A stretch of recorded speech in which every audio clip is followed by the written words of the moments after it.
All right, it's going to probably take me a little bit of time to set this up, but we're going to do this right.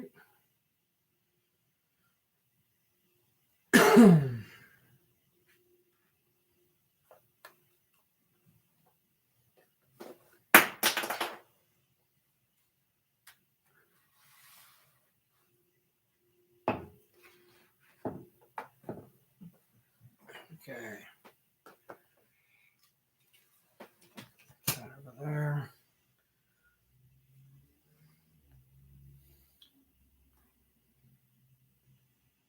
And we are live.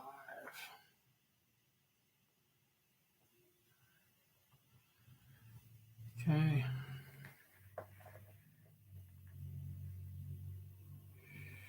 Definitely shows on the site, so most people will be able to see it. Don't want to pump that too much. Um, let's just get right into this.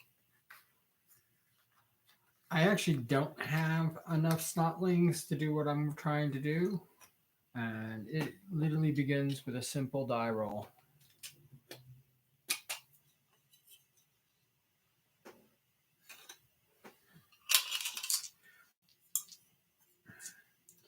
If you don't know how many snotlings you want to bring to a battlefield to start off with, 100-sided die. Well, 2 10s actually. And what we have here is a big old 8. What? 8 is, we can start with 8. 8 will work. I think I started with 10 in the last video, so we will definitely do that. So we're just going to put on these are actually regular youths or boys. And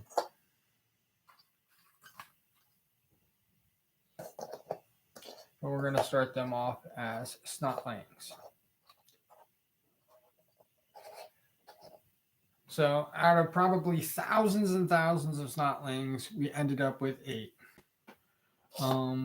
They could be anywhere on the board. It does not matter. Their movement is 3 inches.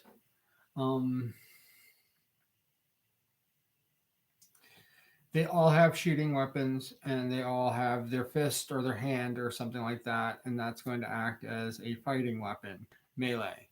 All does one's across the board.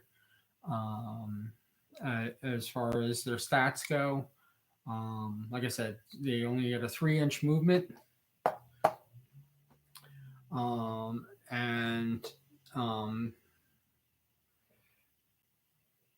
They can move and fire. They can move and attack.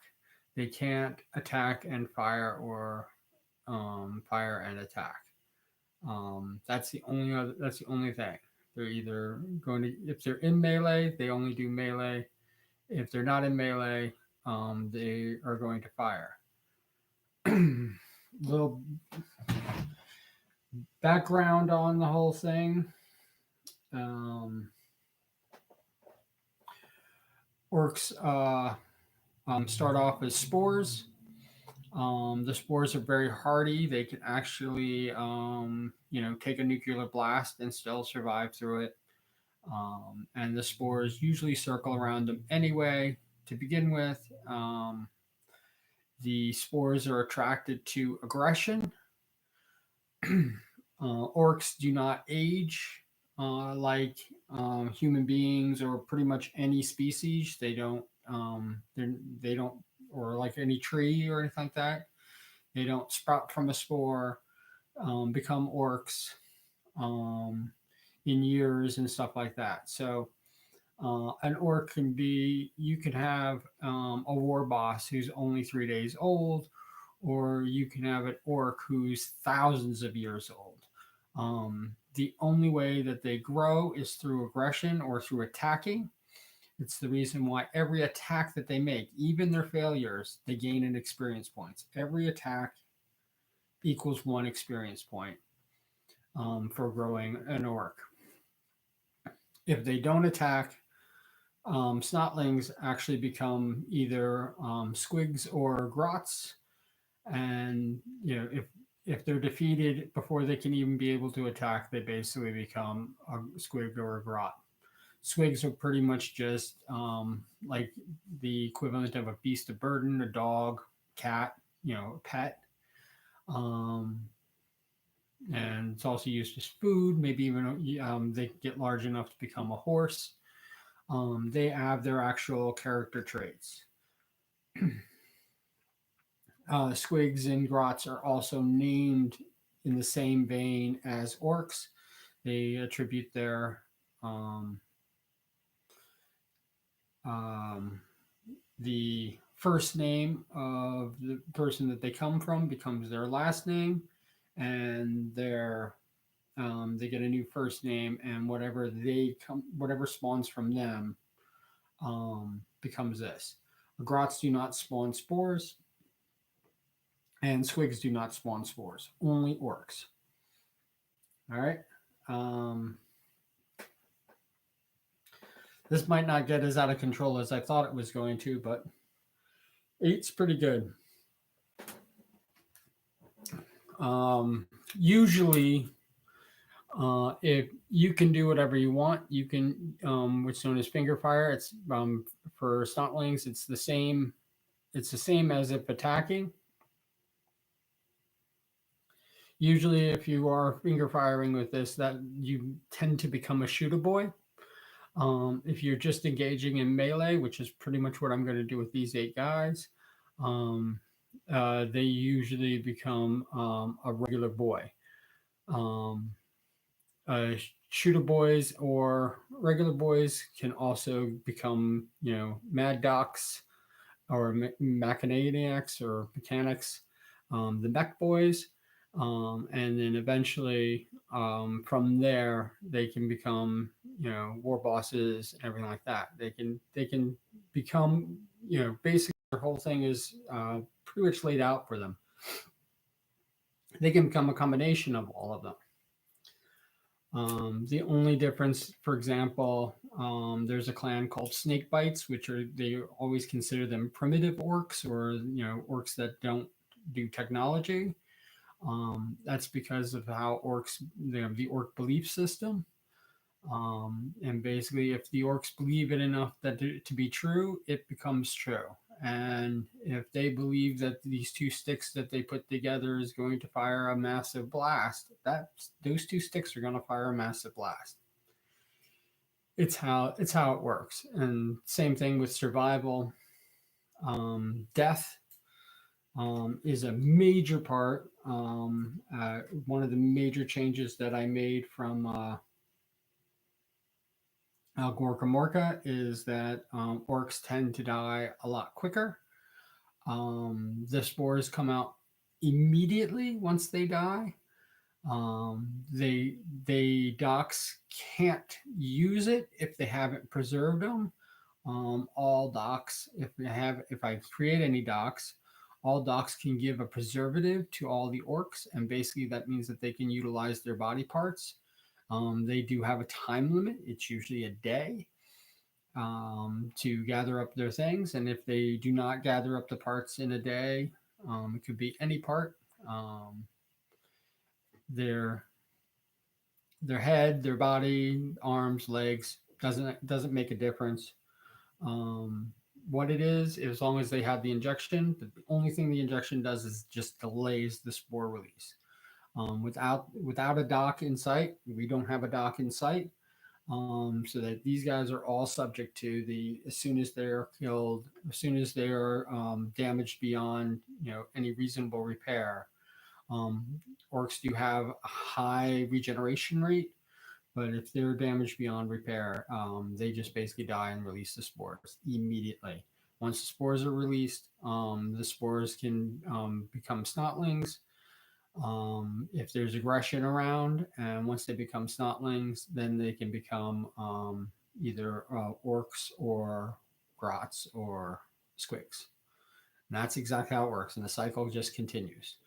So squigs don't produce very much spores, um, usually about 10 total. A boy himself, just a regular a youth, produces about 50. Oh, can produce up to 50, um, from only one spore to 50. Um, a a regular boy from a when the youth becomes a boy, it actually goes up a bit, and it goes from 50. It will produce automatic 50. Maybe not that many. I think it's 25 to 75 spores. So they produce 50, but their threshold on the dice roll is a lot. You know, they tend to make more spores. Um, and I use a lot of the Gorka Morka rules. I've thrown out a lot of the Gorka Morka rules, but basically this is for like building an army, naming your army, giving these guys names, liking them. The figures will change, even though they'll give it the name as they get bigger. They will become, boys. Most of these are youths. They can also tag as supplement as boys, but for the most part, they're once they become a knob, they're becoming very big, much bigger. Um, all boys have one health, all knobs have two health, and war bosses have four health. So it's a big jump from a knob to a war boss, and then from there, war bosses can continuously gain more health points, and that's one of the standard things when they become those things.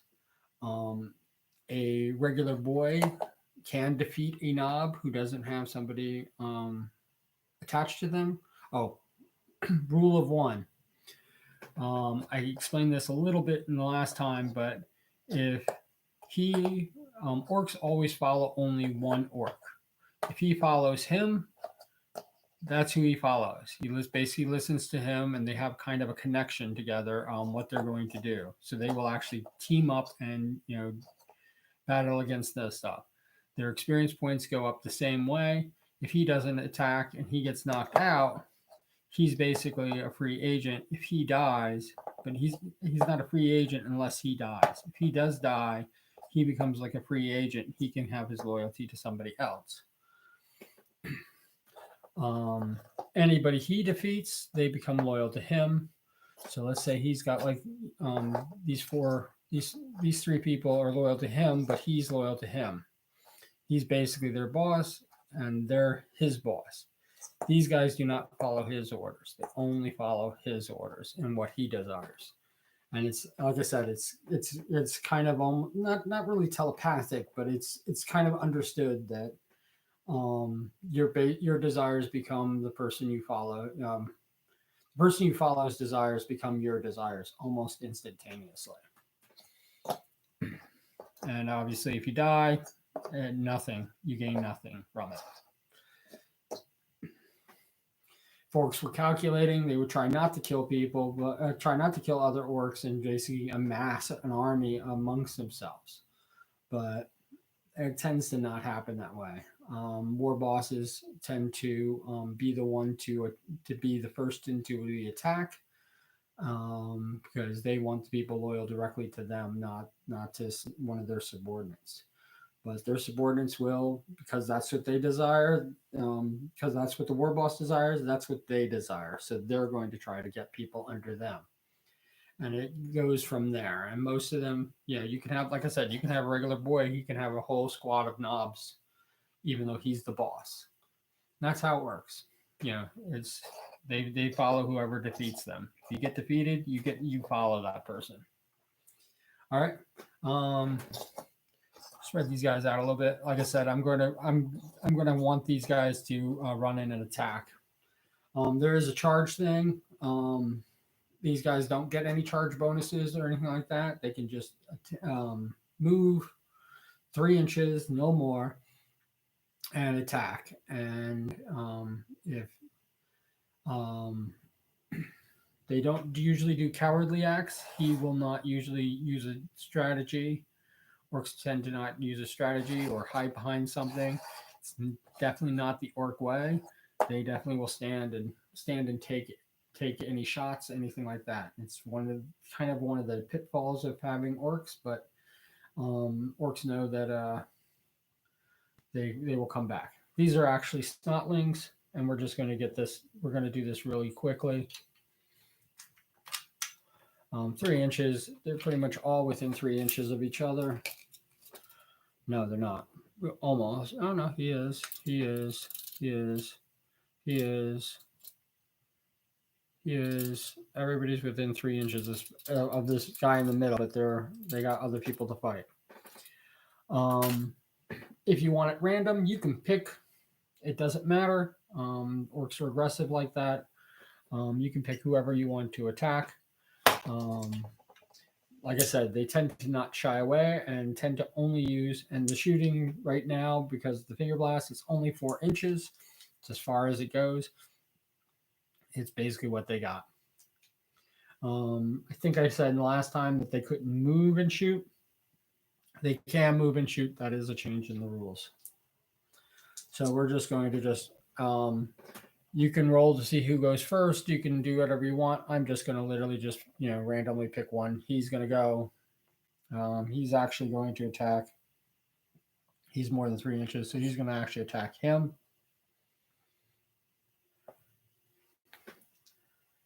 And the turn plays out to basically the end.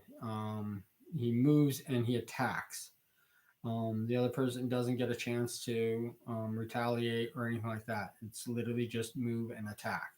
So he needs a 4 or better. It's a 50-50 chance of hitting, and he does not. And that's it. He doesn't even get a second attack. I think I was doing second attacks last time, but I was dealing with orcs. That comes in with once you gain some experience and you go up in a level. So he basically, the move attack, he missed. He does gain an experience point.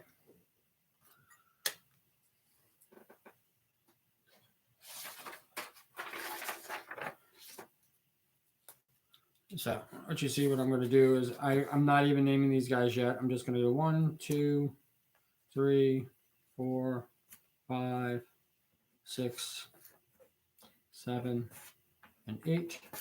And one gains an experience point. And that's basically how I'm going to do it.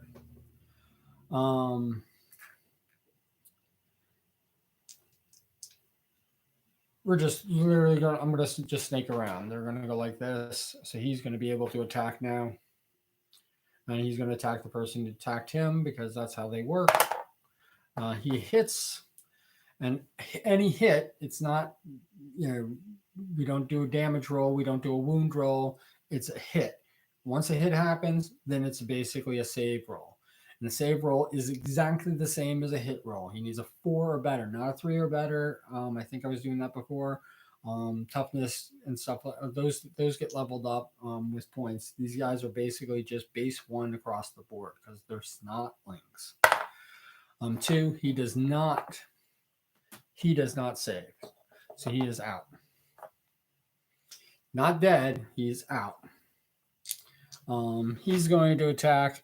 He knows that he's already gone, so he's going to go to him and attack. He does it with a 6. Now it's the defense. 3, he does not defend. He is out.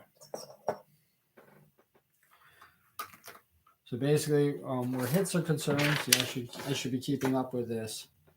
2 hit and succeeded, but see, a successful hit means nothing as far as experience points go. It means nothing.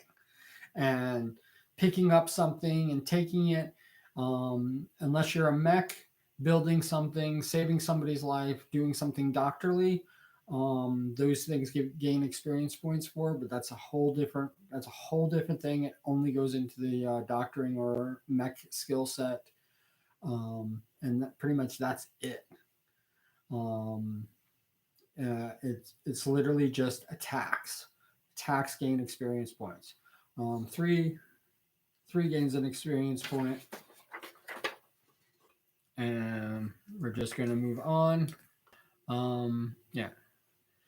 He can't attack because he's out, and he's going to attack him. Does not do anything. He's going to attack back. Doesn't do anything. That's it. So 5 and 6.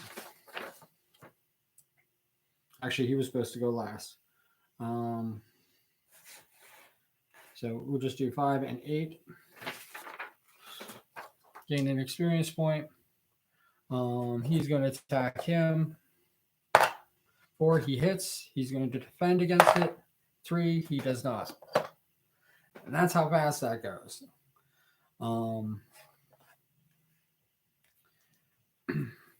If he survives, he's going to follow him. If he survives, he's going to follow him. If he survives, he's going to follow him. That's pretty much how it works. These two are still going on.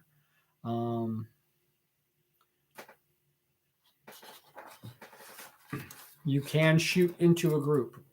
I think I've mentioned that before. So he is actually going to move the 3 inches.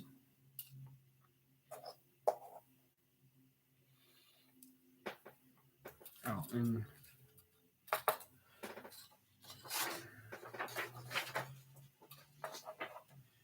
I'm going to mark 2. 1 is going to have potentially 2, and 4 is going to have potentially 3.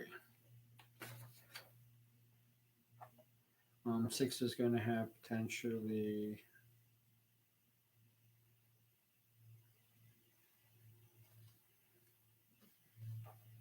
7 is going to potentially have 6. 5 and 8 right there did not successfully do this. He can't get into the fight, so he's going to actually just shoot into it.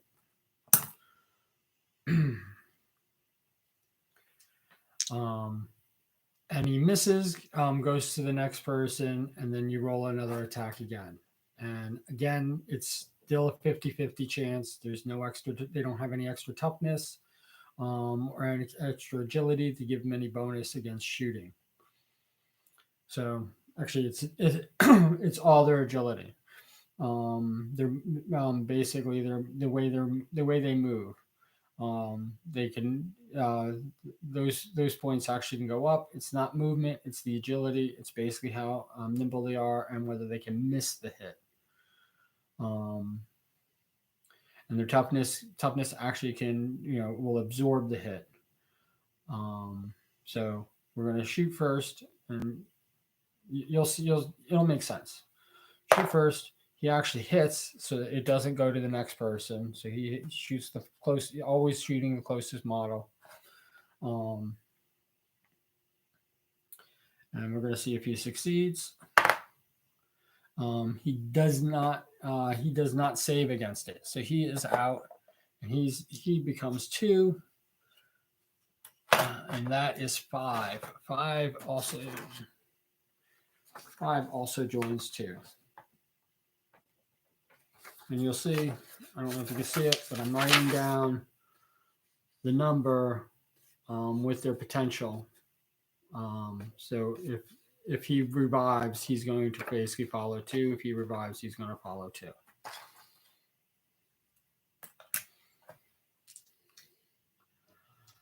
We're going to go to 3.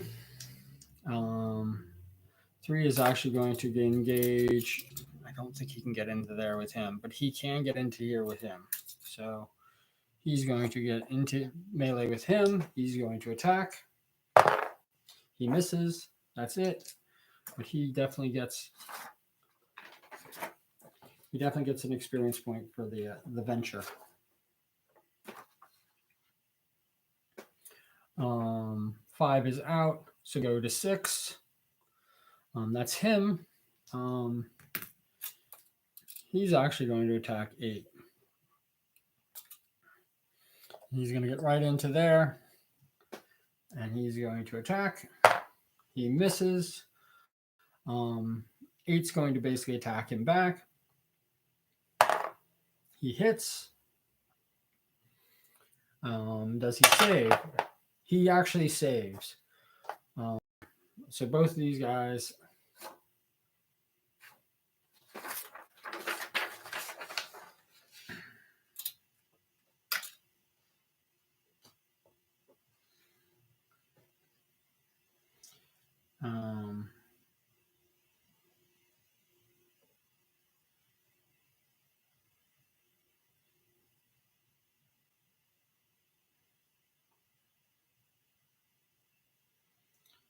Both these guys get an experience point, 6 and 8. Boom.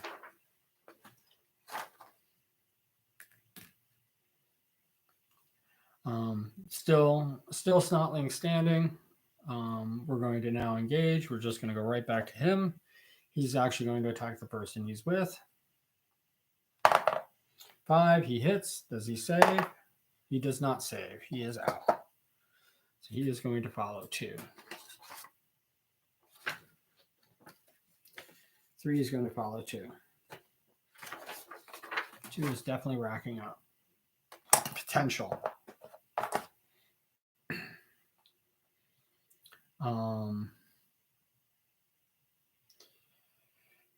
We're going to go to him. 6 is going to attack 8.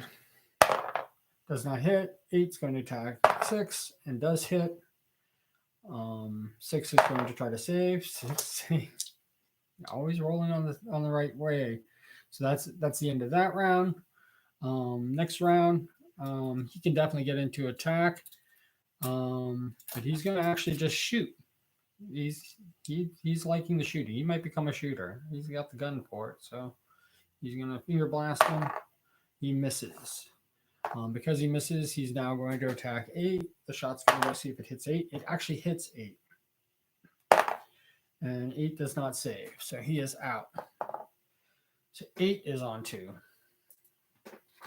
I think we got ourselves a leader here. So boom. And 8 is on 2.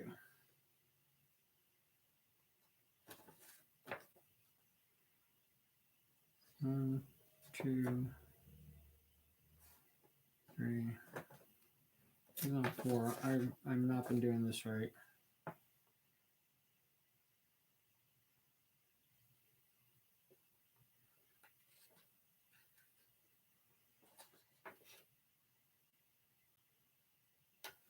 I would have 2. That's just thing. He would have 2.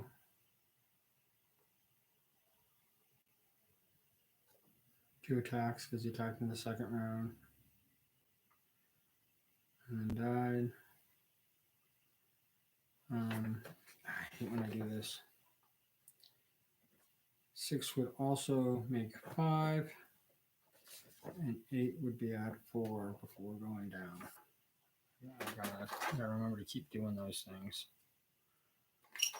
Oh, 3 would have 3, 2. Yeah, that's how it works. 5 is actually really good because it could potentially become a youth.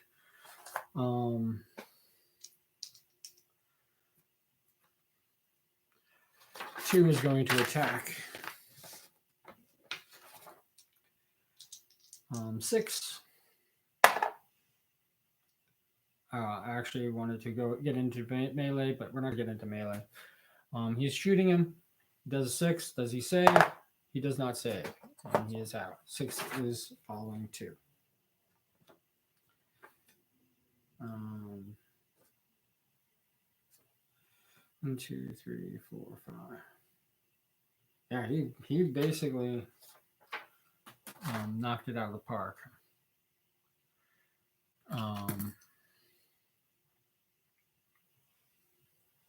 That's the end of that.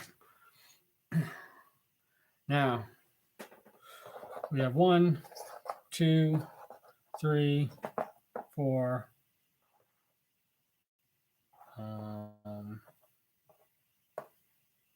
What was it? 5, 6, 7, 8. Actually, he was 5.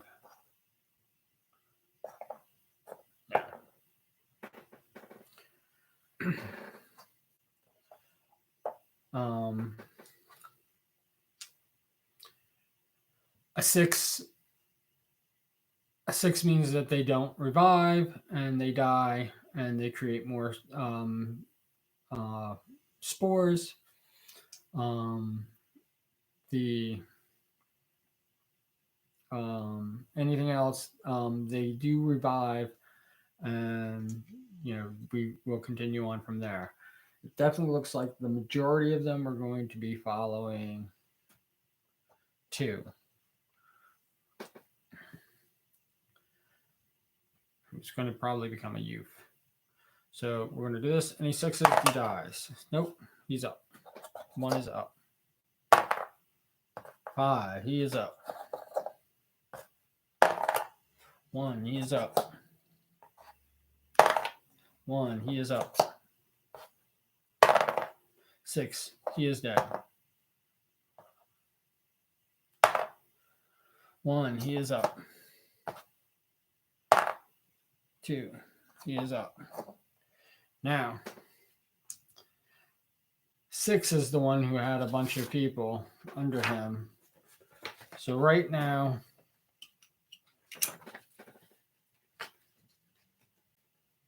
no, 6 only had one guy underneath him.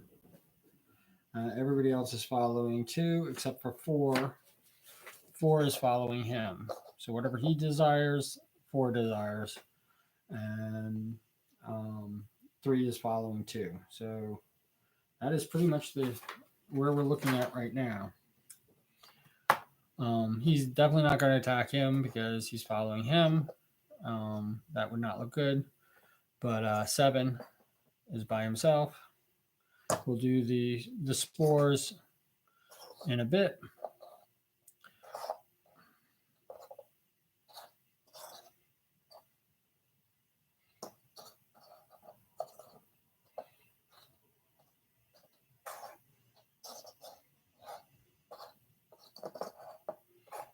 Peter always goes first. I'll put him back there.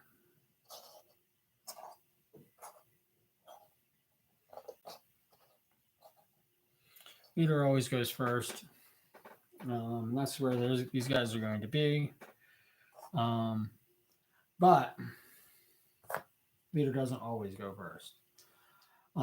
They're always at the exact same thing, so we can actually just do a roll off.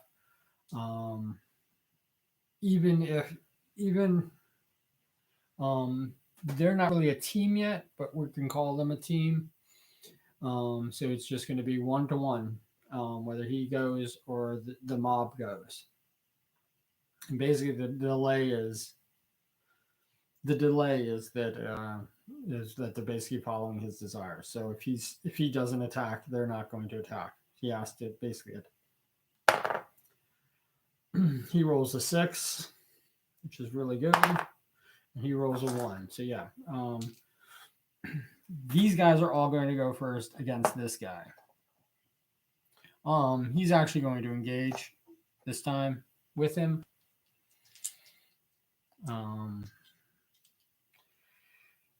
And yeah, and since he gets to attack, he gets to attack. 5, he hits. Let's see if he saves. He does not save, and he's already out.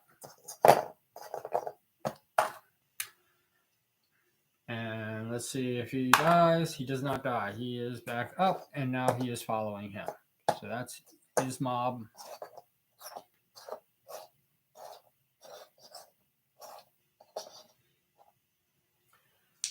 And he did not get the chance to attack, but 2 definitely got a chance to attack.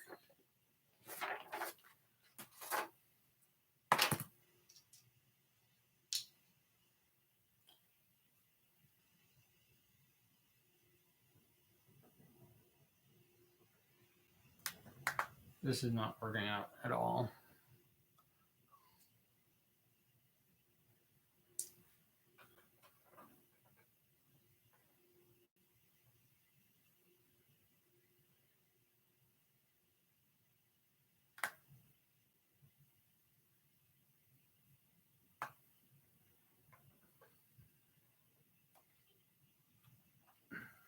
Trying to watch the chat because I have the other laptop in up like that. So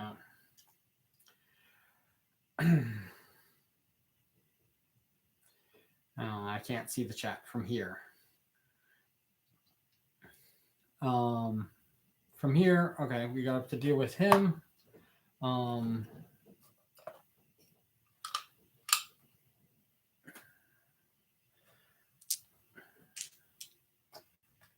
Let's see how many spores, not snotlings, he makes. He makes 7 spores. Out of the 7 spores, out of the 7 spores,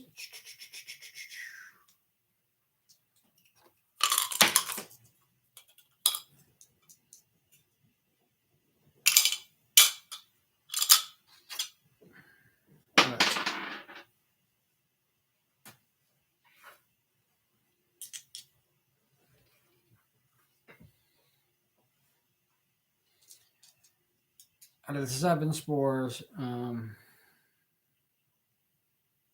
he creates 4 snotlings. We'll deal with that in a second.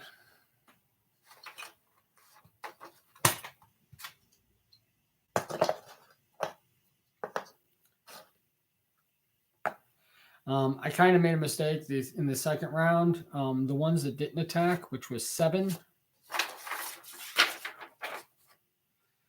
7 never got a chance to attack,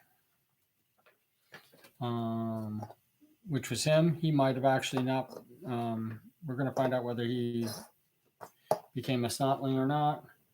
And 4. 2, 3, 4. I believe it's him.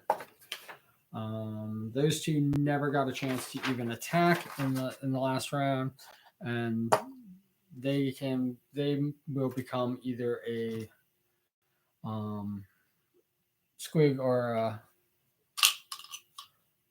grot, and it's a 1 in 10 chance. And most likely they'll become grots, but if I roll a 0, they are squigs. So 8, 1 grot, 6, and 2 grots. So I actually have 2 grots that are now grots and their loyalty. Grots will not. This grot would have actually probably been in the back. They were probably parachuting. If he actually had a turn, he could possibly run away unless he was engaged like that. So I did that right. They are grots.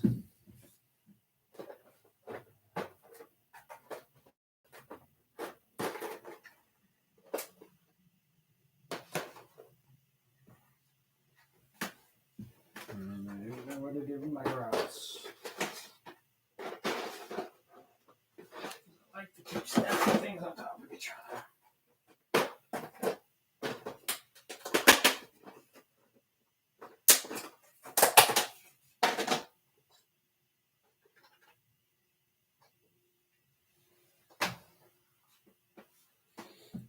Now, these 2 guys, their loyalty is very iffy. They will not get any bigger. They're not like orcs anymore. They just became grots. And so 1 and 2. Where is this? 3, 4, 5, 6. I think it was. Let's just take him. It actually does not matter. So this is his mob right now. There. He's got 7 experience points, and we go look at the experience point chart.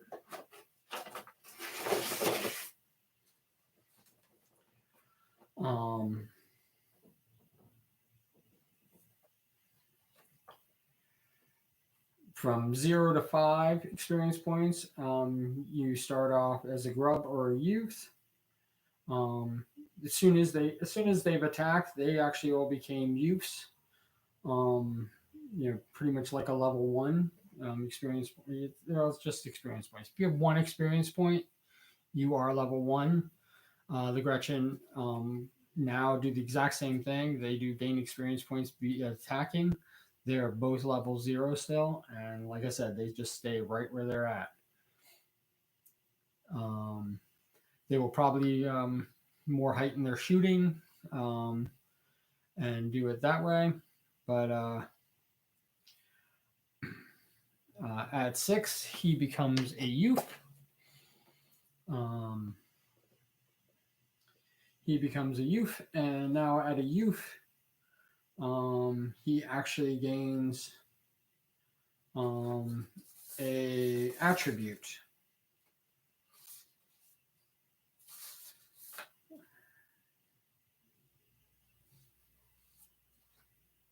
And it's a 12-sided die.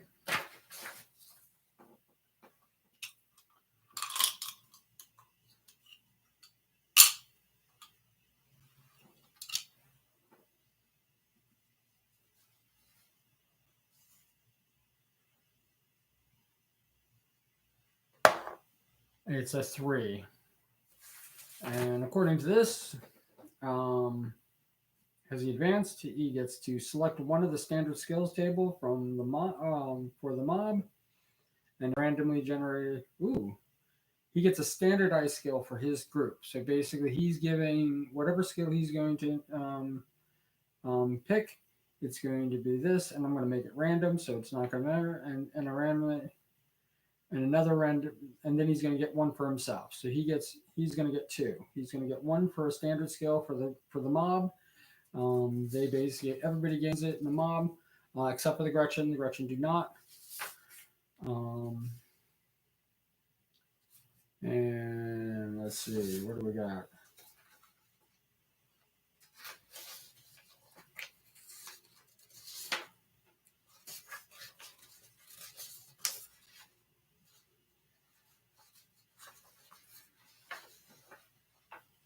So there are 1, 2, 3, 4, 5, 6. There's 6. So we're gonna just roll a 6-sided die. I'm randomizing the whole thing.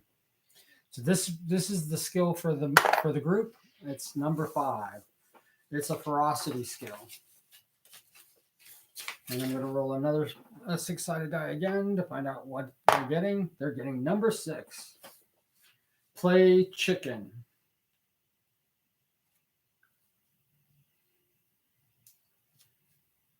This is a really weird one. If a vehicle attempts to run over, swipe, or rake the warrior with this skill, they can stand their ground as the vehicle closes and point the gun while grinning wildly. If the warrior manages to jump out of the way of the ram, he may shoot at the ramming vehicle. The shot is made immediately after the warrior. So they literally just gained a random skill.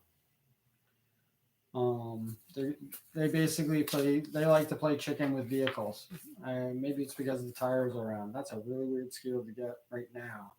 I'm not even building vehicles. They're just basically use, but they all get to play chicken.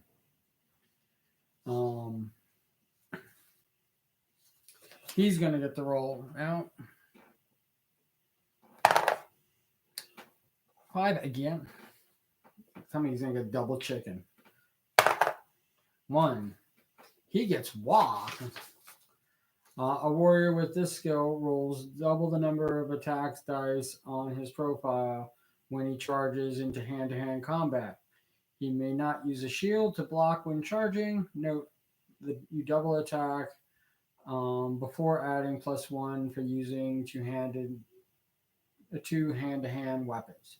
So if you have a 2 hand-to-hand weapon, he can use that, but he now has wah. So he gets an extra attack. I think we should name him.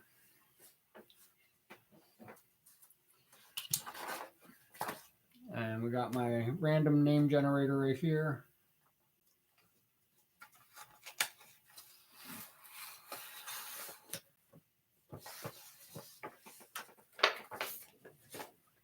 Now these guys are all now youths.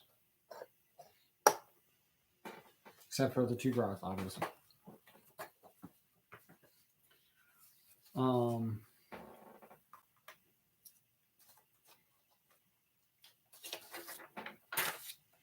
It's funny, the one that did the most shooting that has now the hand-to-hand combat bonus. This is going to get really weird really quickly.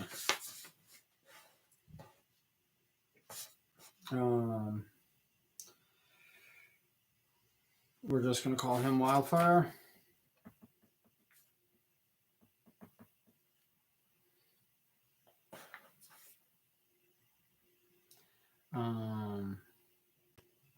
Number 1, just right here, he's going to be Hella Yella.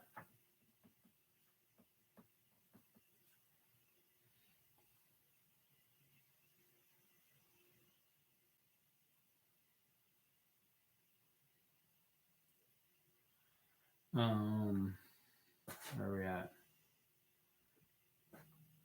Number 3 is going to be Sugarcane.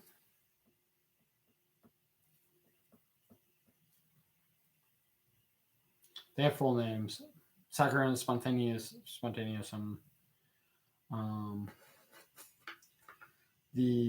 This dropped is going to be Honeysuckle.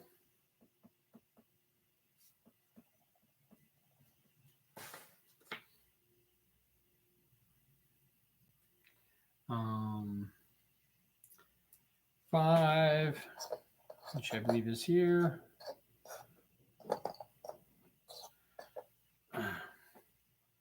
Five is going to be Onion.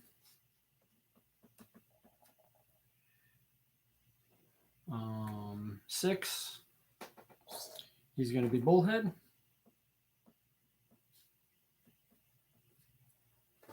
This is why I don't call them like really weird names. This guy here, he's going to be Boxthorn.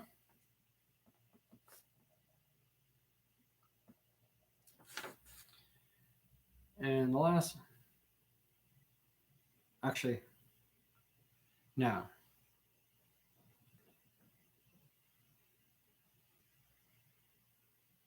Oh, that's right. Six died. 6 is not going to be Bullhead. We're going to make 8 Bullhead. Let's see. He's Bullhead. So, Hell Yella, a Wildfire, Sugarcane,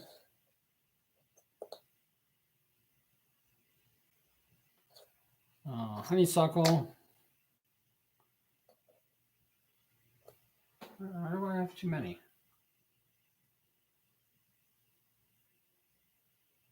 Should be 7. 3, 4, 5, 6, 7. 1, 2, 3, 4, 5, 6, 7. All right. Hell Yella, Wildfire, Sugarcane, Honeysuckle,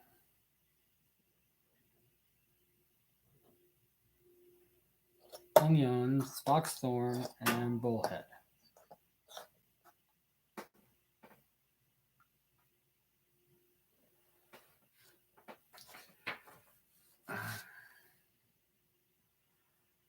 Bullhead's got the big thing. Okay.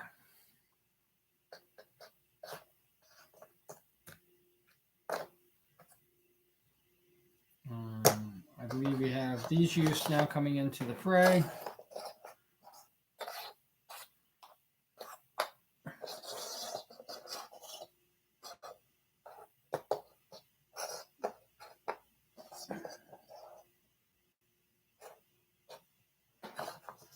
They spontaneously cost right here.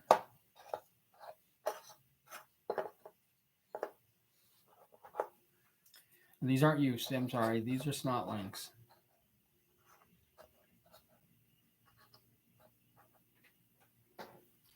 They're not riding a vehicle, so I get no extra bonuses. They're all still ones all around the board. He basically gets an extra attack in melee, and that's pretty much all we got going on here.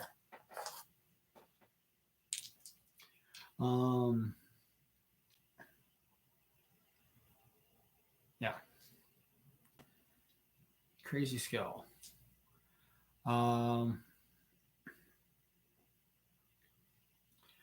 They don't have any more or less advantage than these guys. These guys are not together. They might even fight each other. But he's going to take out the rest of the snotlings in the thing. And we're going to just see who goes first. They're not really a team, but we're going to count them as one. Like I said, they could be fighting against each other, but he is definitely a team, and they will go whenever he goes. We're going to roll for him first. He gets a 1. We're going to roll for the other group.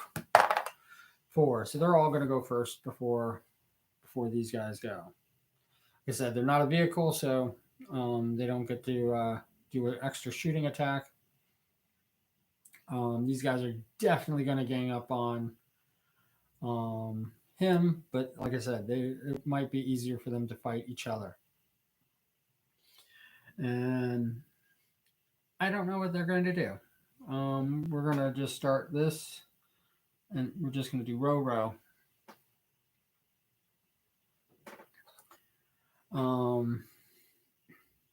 1, 2, 3, he attacks his neighbor. 4, 5, 6, he attacks the big guy. He's going to attack the big guy. He's attacking the big guy, and he can definitely get into melee with him. Boom. And he fires, he misses. The next guy, same thing. Whether he's going to attack him or I'm going to do 4, 5, 6, 3, only a 3, or I'm 1 and 2.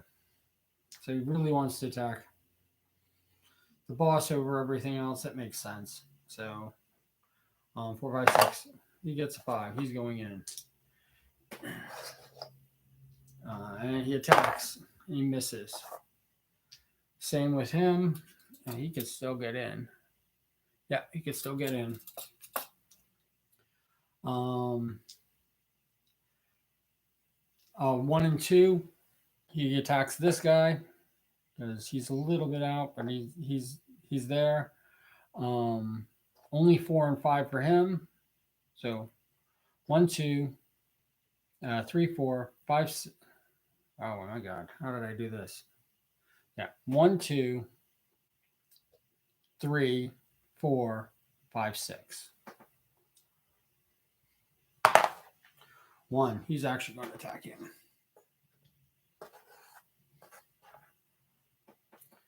And remember, there's 5 of them.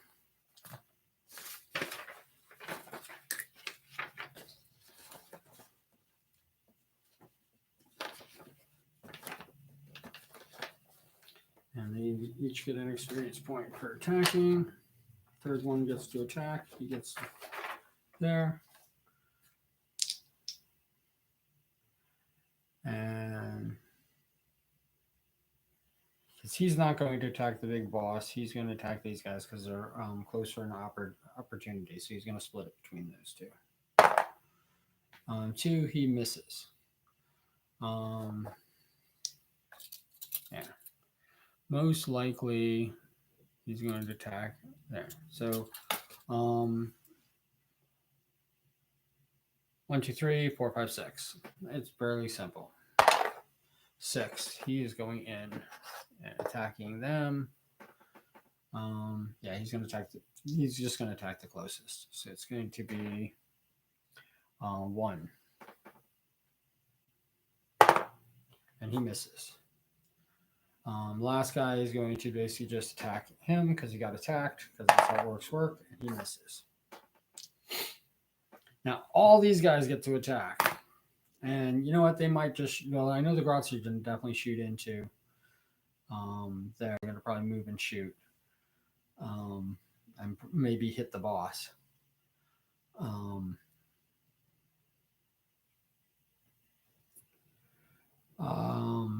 Next one, it doesn't matter who, but he's going to go into here.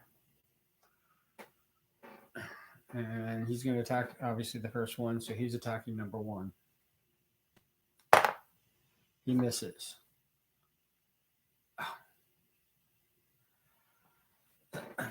Never mind. He's going to attack number 1. It's his first attack.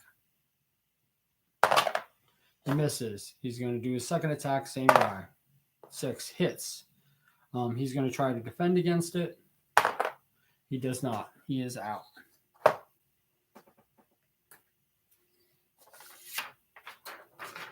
And he gets, because he now has 2 attacks in melee, he gets two experience points every time he attacks in melee. That's pretty powerful.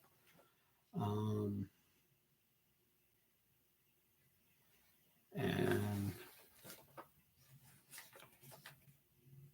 1 is going with Wildfire.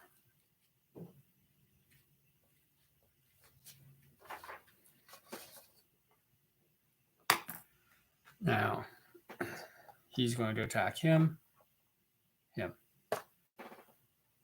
Try it again. Nope, still misses. He's going to attack him. 3, still misses. These guys are not going to actually get a chance to attack. One gets an experience point, and Bullhead gets an experience point.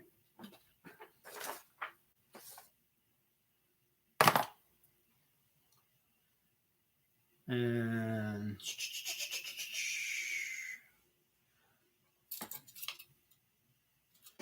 so he's going to try to move 3.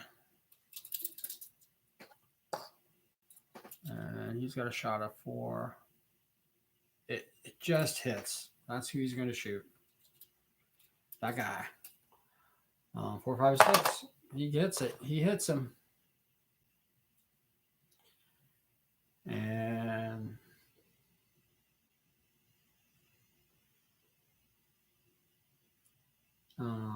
yeah, and he's going to try to save against it, and he does save. Like I said, no bonus to shooting, so this way, he's going to actually move into here and shoot point blank range, pretty much. But it's definitely going to go start the chain reaction.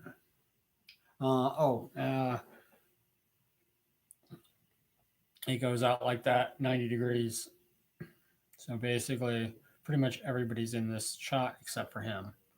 But he's not engaged in melee with the group. But everybody here is, they all can get hit for every miss that he makes. So, yeah, he's going to shoot him.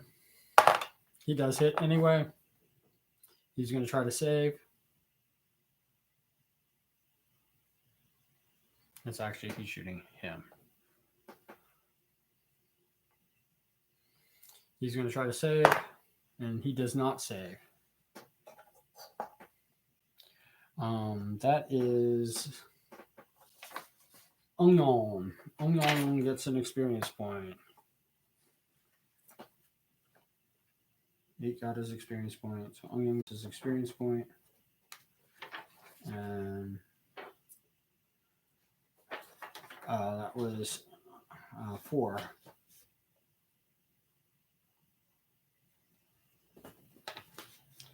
4 is with Onion now. Yay, Onion. Way to go, Onion.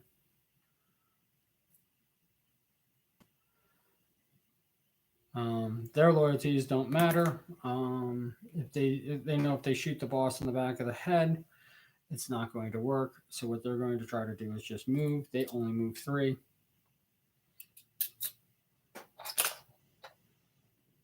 And he's going to try to wider berth. There's 2 in the back.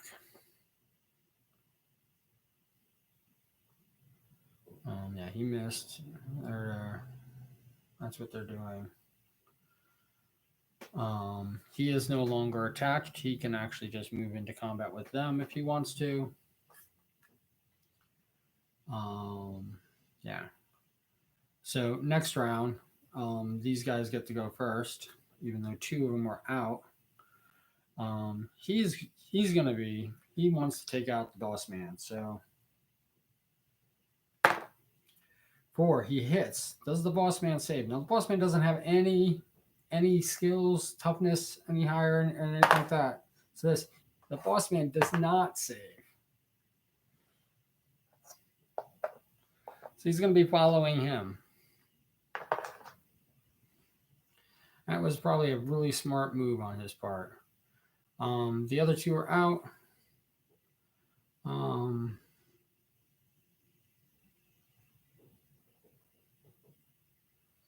Those 2 are out, and they're going to basically shoot at each other. They're going to attack. This is 4. No, this is 3. 3 attacking 5. Misses.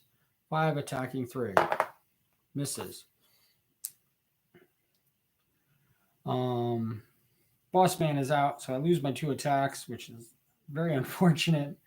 But that's the way the cookie crumbles. He's just going to literally just lay. 1 is going to just lay into him. So here he goes. Attack. He misses. He's going to attack him. 5. He hits. Does he save? He does not. Now, this is where it gets really tricky.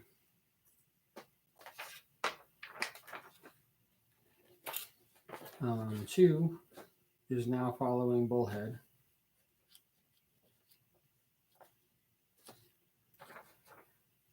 And Wildfire is following 2, which I need to give him a name. So where are we at?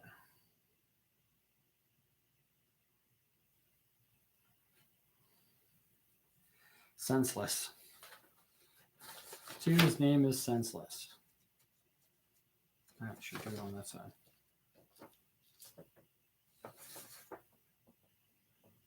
Senseless. Joy. Or just Joy for short. And I'm just going to write down Joy.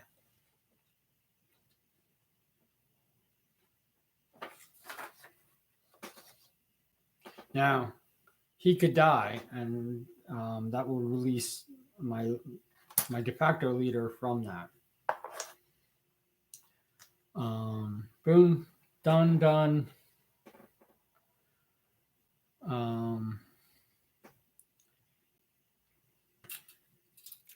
He's going to move.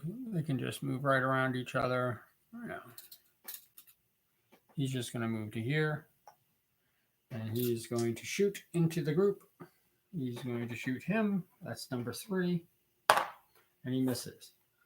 And because he misses, it might hit the other one. So here's for 5.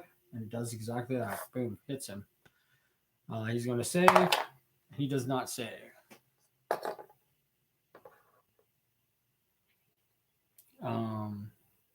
That is Onion again. Onion.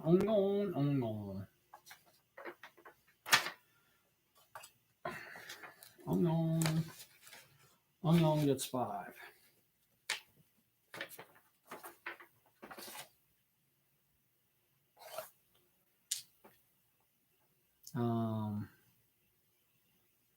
We have left. Yeah, they're moving into. He's going to move to here.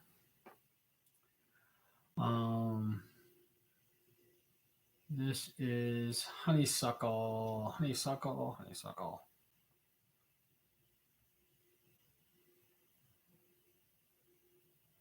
Yeah. Where'd Sugarcane go? No, that's not Honeycane. This is Sugarcane. That's Sugarcane. Sugarcane's going to shoot. Sugarcane's going to miss.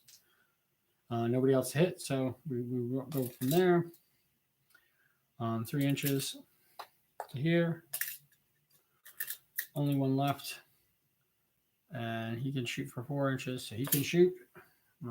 It's on a 4, 5, 6. And he misses. He's going to move his 3 inches right behind him. 4 inches.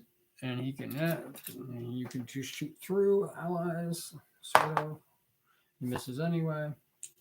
I could probably, because he is blocking the way, I could probably roll. You know what? I should roll. He can shoot the other guy. He hits him. Does he save? He does not save. Young goes down. But see, Young does not follow Grotz, so that was just a cheap shot. Welcome to the world of Grotz. Oh, and yeah, and he could turn into a Gretchen. No, he can't because they all attack, so they're all going to become Orks. Next turn, he's going to basically turn and attack him. This is where it gets really fun. This is Sugarcane. He's going to attack Sugarcane and attack and misses.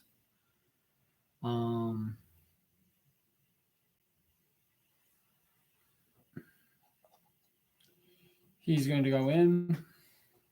He's going to attack. He misses. Bullhead is going to go in. He's going to attack. He misses. These guys are just going to get a little bit closer. I'm just going to move them both. They're going to shoot. They're actually shooting at him. If he misses, then he can shoot somebody else. He misses. We're going to start with him. He hits him. And we take him out. He does not save. Boom. He's out.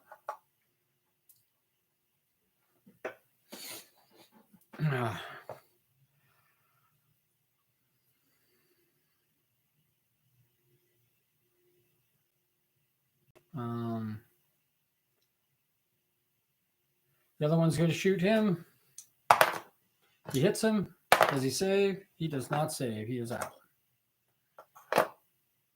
It's a grot, so he is definitely not loyal to anybody, but he definitely knows his place. So he is definitely out.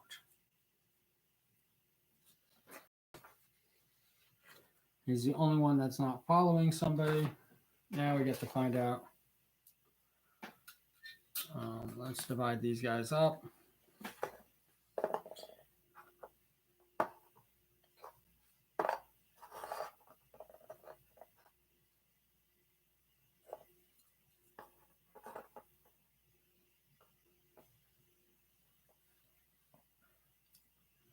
This was no, that's Bullhead. There's 1, 2, 3, 4, 5, right?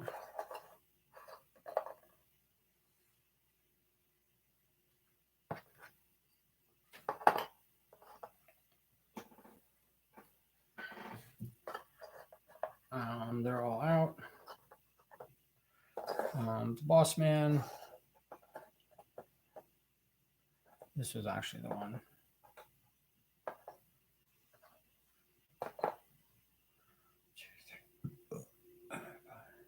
Yeah.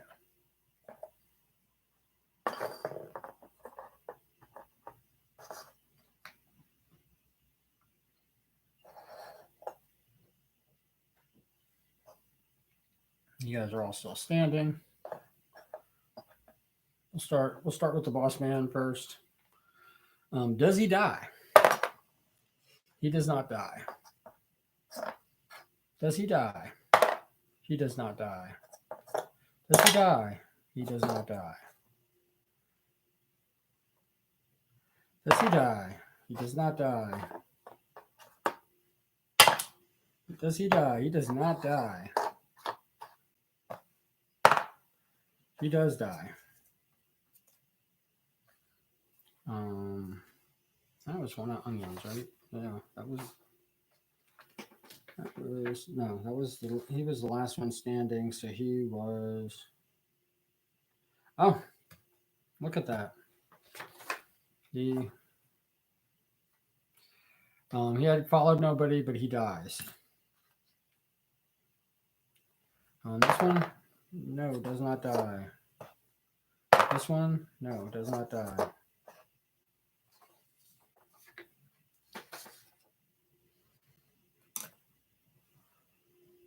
Senseless Joy. Senseless Joy is somewhat the leader right now.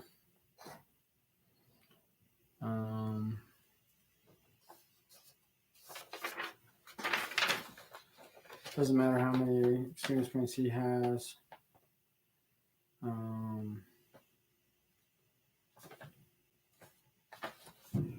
and 5 went after each other at least 2 rounds.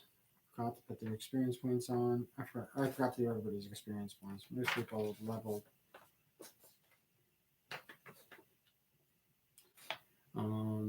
These guys actually took out people. Getting experience for I'm not doing this right. I have to watch the video to find out where everybody's at. I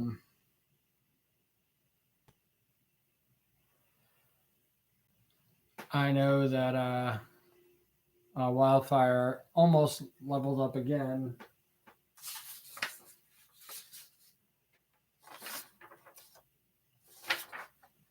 Almost leveled up again. Yeah, and then so basically, him dying. I'm just doing, yeah, just seeing how many snotlings he produces. We're just gonna call it 6. So yeah, so that's how it keeps going. And you add 6 more to the fray.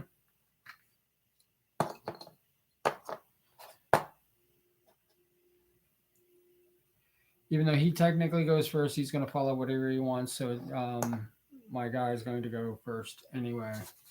A lot of people leveled up. I'm just about at an hour.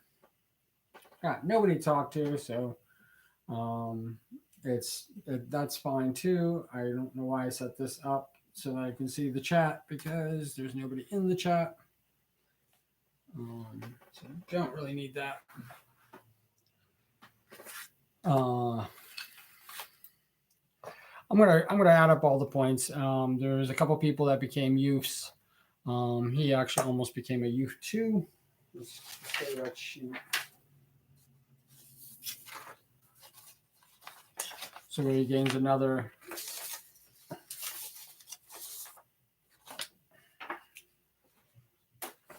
So he gains another skill point.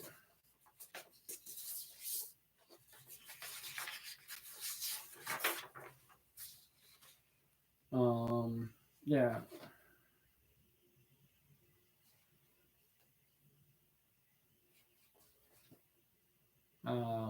10 you go up one, then goes 20, 30, 40, 50. I mean, each time you get another skill point. I don't like the skills thing because I like the fact that it's random, and I definitely want to keep something random going on. But yeah, the group getting their thing. I don't know if I'm going to call them the spreaders, so it's going to be the wildfire spreaders, or the wildfire matchsticks. I don't know what I'm going to call the group, but they definitely are a group right now. These guys could leave at any time. The grots could basically just vanish at any given time, and yeah. That's where we're at. Normally it's a back and forth. I didn't really do that. I do them by I do the who goes first and who goes second by groups. It's kind of an initiative, even though, like I said, these guys attacked each other, and they will continue to do so. I think for the next iteration, I don't. I want you guys to see what having a knob is like. We can build vehicles. We can do stuff like that. I don't have anybody with any skills in mechanics, or I obviously don't have any docks. Docks would definitely inject people to preserve them, so because they want to use their body parts instead of turning them into spores. That will cut down highly on the number of spores out there, unless of course the doc dies, then it's every man for himself. But yeah, you're going to see a dynamic in the leaders at any given time. Like wildfire could die um, and be spawned out, and then somebody else will take over as the leader. And literally, what happens when if he dies, um, the people who have people under them, which we now have a lot. And I gotta name these guys. Um, but this, but he's literally the sneaky leader. Um, and I might want to, he might go into mechanics real soon. But he's gonna definitely go second no matter what. Actually, I think it's Bullhead. With my sheet. What should I do with my sheet? It was on my sheet. Um, yeah, Bullhead. Bullhead has control over him, so he's going to listen to whatever Bullhead said, and Bullhead's going to listen to whatever he says. So that's really why he's the de facto leader. Um, if you were going to set this up as in an army setting, these would all be boys, and um, Wildfire would definitely be the knob, even though, like I said, um, he's got the de facto thing. He does not need because he's got him under him. He won't attack the rest of the group. Um, it would definitely work that way. Um, if Bullhead goes away, he actually becomes senseless. Becomes the Mr. Joy over here. Becomes the de facto leader. It really does work that way. Only because he follows them and he's only going to listen to him. So and he won't attack the rest of the group as long as Wildfire's still alive. It it'll start to make sense as we get further in. But like a lot of teams are going to be set up that way. A lot of groups are going to be set up that way. These guys are going to go on to do like become burners and commandos and things of that nature. The Gretchens are probably going to escape and leave the group at some point. They're not going to like the way that they're being treated, and um, the more that they kill, but like I said, Grots can't. Orcs won't follow Grots. Always the complete opposite. Grots will follow Orcs, but it's a very tentative relationship. It's not doesn't really exist.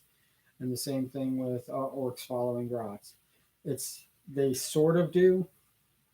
In fact, I should have probably written down who it was. I believe it was Honeysuckle that grabbed three. But right now, it doesn't matter because three died anyway, and he spawned out six more. Yeah, so we're going to get six more.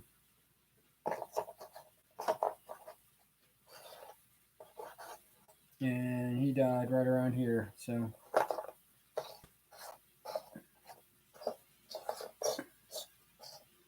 this is what the constant war looks like.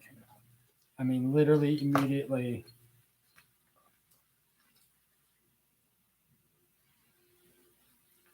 One, two, three, four, five.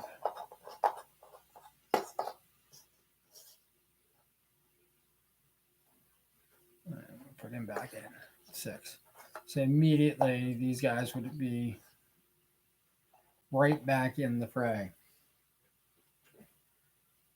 I should have had first and last names. I will. And I might even look into having that prepared for next time. But I hope it shows. Yeah, I got about 10 minutes left. But I hope it shows like how chaotic this gets very quickly. And once you have builders and people making weapons and things like that, it gets even more insane. The belief system with the Orks is, one of the most amazingly unused parts of 40K, that when they started doing that in the beginning, it was literally, I think it was just for people who actually made their own figures and stuff like that. And it's kind of like a do whatever you want, you know, create create whatever you want. I mean, he's got a stick bomb and a freaking knife, and he's just as effective as everybody else around him. Um, it, the tool builders, the mechanics. Um, I uh, I actually thought that they should have like a blacksmith type odd boy. I don't know why they don't. I definitely think that weapon builders and mechanics are completely different in terms of skill sets. And I think it's because they would actually depend on each other way too much, with like power claws and things of that nature. So it's like you build the mechanics of the claw, and then somebody has to build the claws, or somebody built the claws, and you have to put it together. Being a mechanania, I can't ever say it, but the mechs, um, the mechananiacs. Um, but yeah, it's the mechananiacs, I believe, is what it is.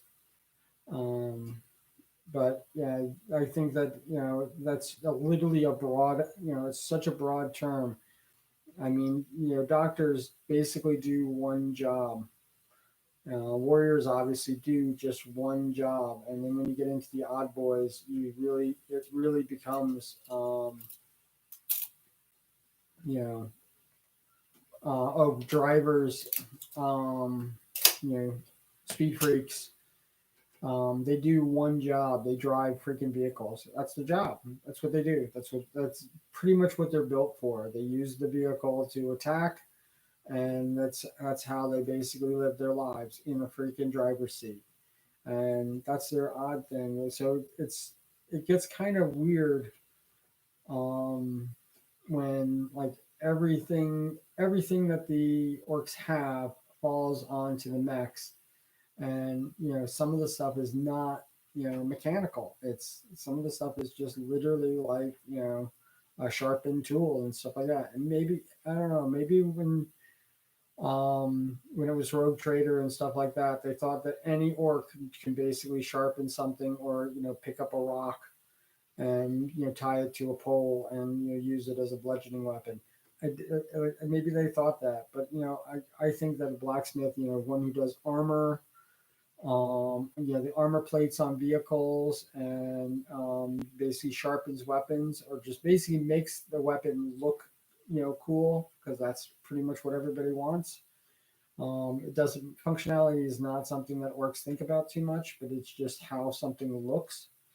I mean, here I have a guy here with a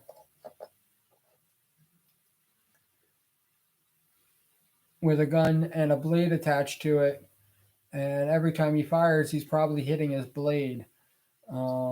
If he believes he's not going to hit his blade, then it's not going to do it. But the blade's right in the pathway of the gun, but he probably doesn't even use it to fire with. He probably only uses it, as a chopper. These are the things about the orcs that I think that they literally just touched on. They glanced onto it, and then they basically said, "Oh, that's fluff, and we're not going to expand on the fluff as something that you could actually utilize in a game." I mean, having orcs reappear all over the place, would be insane. I understand that the cost for the orcs would be considerable, or the amount of reserve orcs that basically respawn. Um, you know, Orcs. You can chop an orc's head off, and it could take a doc, less than 5 seconds to put it back. I mean, literally, in the time it takes to shoot a weapon, he could be putting the orc's head back on the original body or another body. And that orc is just as effective as it was before it was beheaded. I mean, these are the things that I never even like consider where orcs are. I spend more time with the horde army, removing orcs from the table than I do actually, utilizing what the orc lore is and how the orcs are supposed to function. And it's, I mean, that this is, I'm not even talking about, this is when the game was good. This is the complaints I had when the game was good. Now it's just, it's insane. They're just, secondhand space marines, and they took out all the, the friendly fire, blowing themselves up. All that stuff doesn't really exist anymore. I mean, it somewhat exists, but it's usually a machination of somebody else attacking, and then they blow up, and stuff like that. I mean, there should be, like, you can have a Stampa enter a battlefield, and it basically just blows itself up right in the middle of the battlefield, killing everybody, including orcs. That's what would happen with orcs, and I don't see that anymore. It's the shock attack weapon is basically just a randomized toughness, randomized toughness, strength, and who cares? It doesn't even do all the cool things it used to do. It used to basically make shot snotlings appear in freaking people's armor, and so now you have a crazed warp uh, infused snotling freaking you have to deal with while you're trying to like maneuver a tank, and sometimes it'll appear in your body and it could kill you. There's some nasty stuff that the orcs used to do, but they also used to attack themselves. I mean, the weird boys, like I see people with weird boys, and like, do you realize that life expectancy of a weird boy is 1 day? That's it. You become a weird boy, you're not expected to survive anything, and now their life expectancy is not so bad. It's they do take some damage, I think, on like rolling ones and stuff like that, where they'll take a hit um, instead. Yeah, and I think that's due to the psychic power, and I think all freaking psychics have this thing. So it's not like they're special that they're blowing their brains out. It's it's completely and totally different that they're blowing their brains out. And I just I know that I'm ranting right now, and this was a really good session, and I want to actually continue. I am definitely out of time. Um, yeah, I'm definitely out of time right now. But yeah, I want to get into, like, we're building, and I think a builder and a mechanic, people who build huts and things like that. I think there should be orc cooks that as an odd job, as an odd boy, and why don't we have those things? And even the cooks can actually make potions and poisons and craziness that's going on, because that's how orcs work. But you don't have that. You just have. I thought orcs were always going to get expanded. I never thought that orcs were going to basically be penalized because of what they are, and it's kind of a shame, and it literally has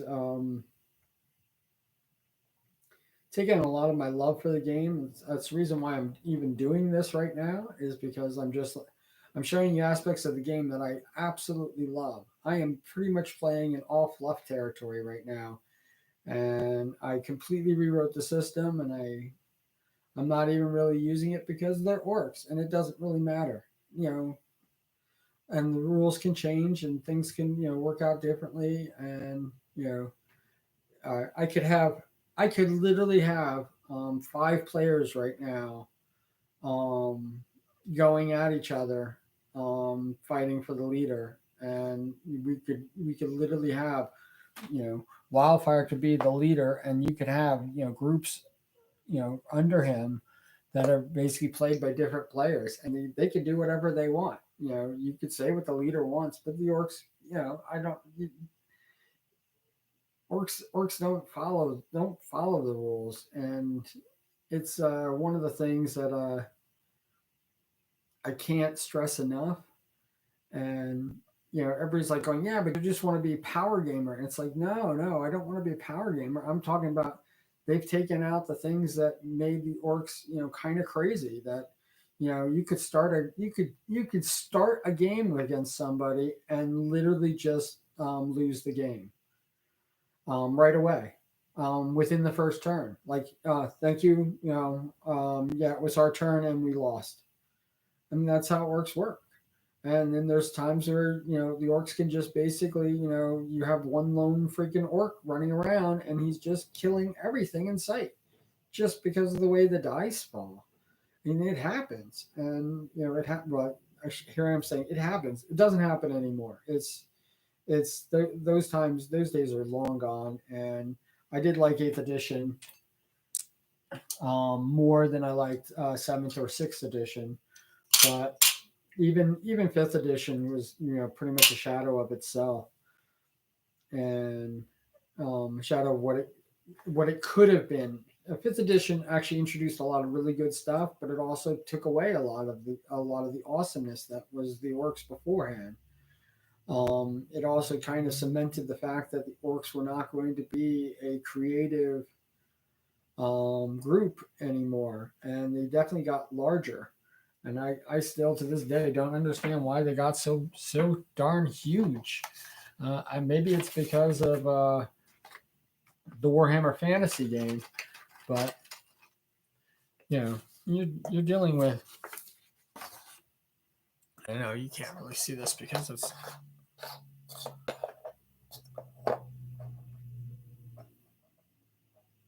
I mean, can you see that the size difference between these two? It's night and day. It's night and day. It's the reason why I can consider these guys all youths, because this is a regular boy. I mean, you can get into where you get into even larger orcs. You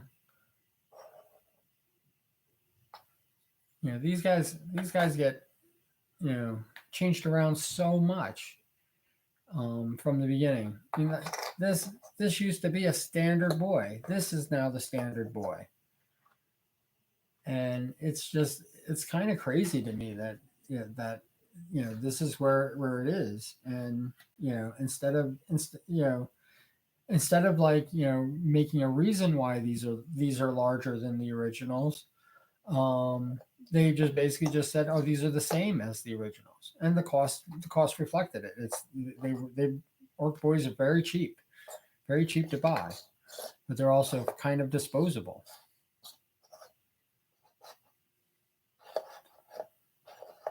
So yeah, probably next Sunday, I'll probably set up a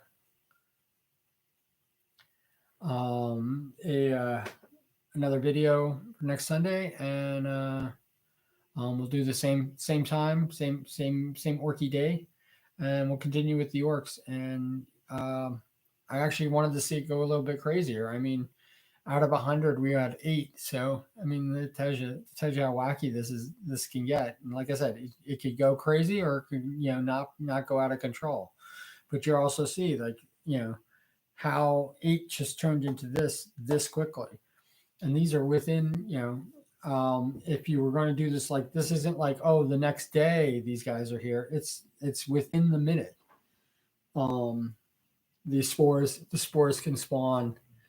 um the spores can spawn work, or they might last 10,000 years as a spore. Youths could last 10, however much longer it takes for them to get into combat and become a grot or this. But once they become like a grot or they become a boy, that's the trajectory that they're on.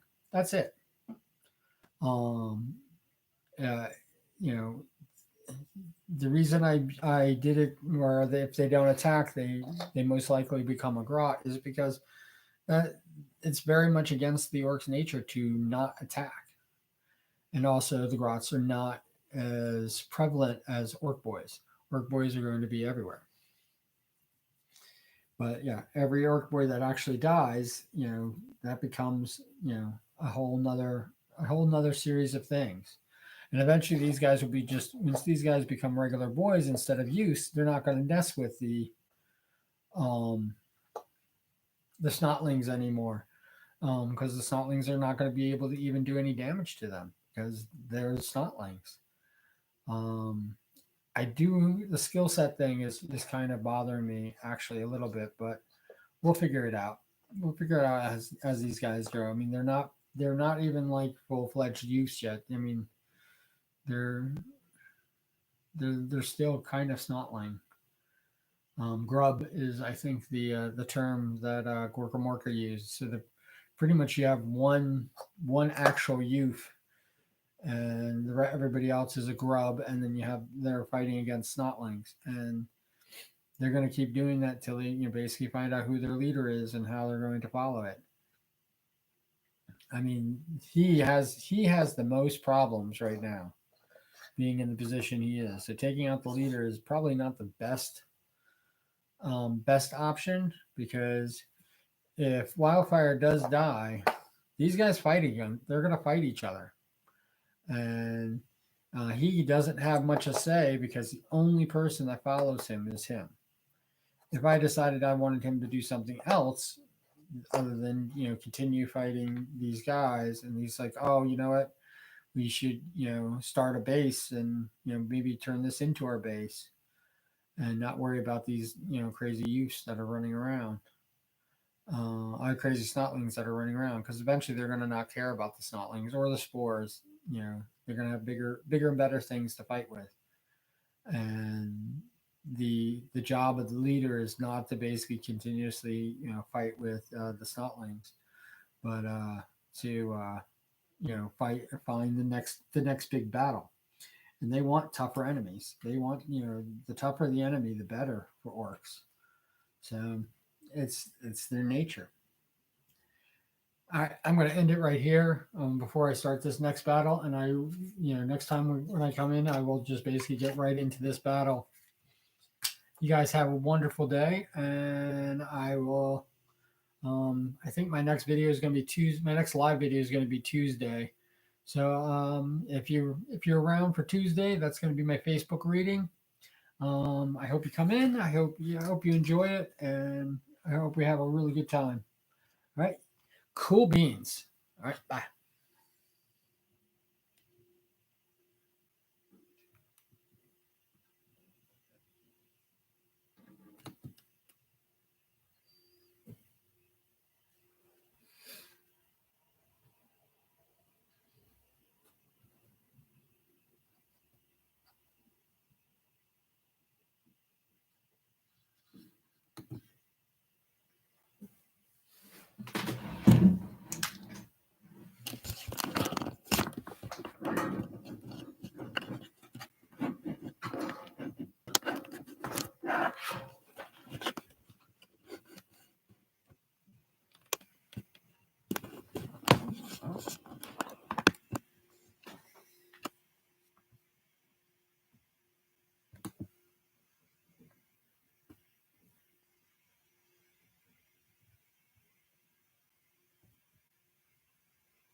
This is not supposed to be still live.